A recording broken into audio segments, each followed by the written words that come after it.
Today we are going to talk about compression. How can you compress that golf ball more to produce that penetrating ball flight like you see many of the world's best players do? In this video I'm going to discuss attack angle and dynamic loft and what has to exactly happen at impact in order for you to compress the ball more, increase those ball speeds and ultimately hit each of your irons further. Before jumping into all of that, if you haven't done so already, please subscribe to the channel below, like and share this video, or if you have any thoughts or discussions around any topics covered, please leave a comment below.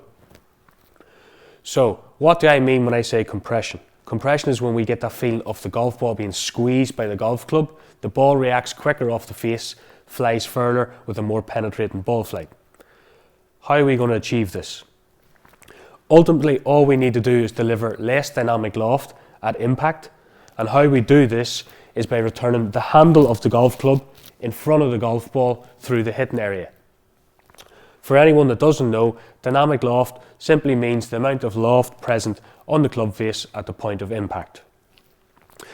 There is a misconception out there that in order to compress the golf ball, you have to have a steep attack angle and you have to take a big divot out of the ground.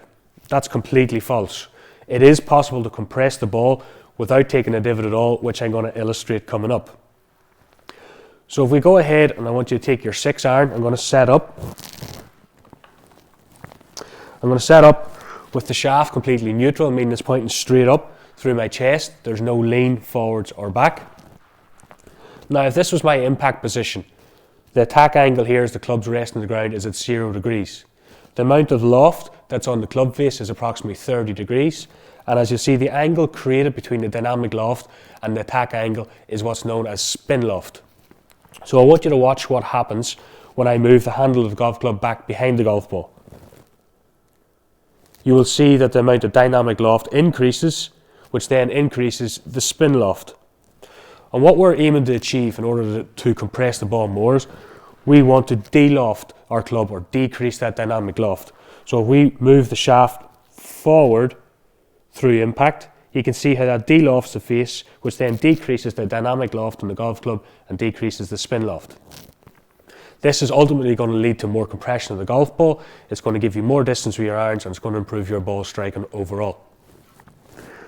Now, a great drill to help encourage get into this correct position.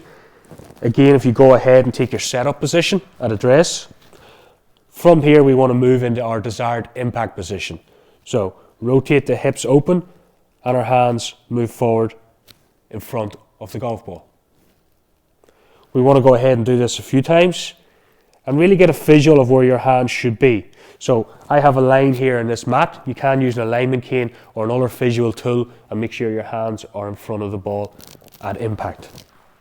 So once we've done this a few times and we have a great feeling of where our hands have to be, we're going to start hitting a few half shots, and we're going to really try and get the same feeling of the handle of the club coming through in front of the golf ball. If you're doing this correctly, you'll get instant feedback because the ball will fly at a much lower penetrating ball flight, so you'll know if you're doing it correctly. So again, take your setup. One more time, get into that desired impact position, the hands in front of the golf ball. Then go ahead and make a half shot. And again, really feel as though the handle of the club is in front of the golf ball through impact. Once you've done this a few times and you feel as though you've sort of got the move down and your hands are returning in front, go ahead and introduce this to your full swing. Repeat the process again until you're comfortable, and I guarantee you'll start seeing the ball travel further at a much better flight.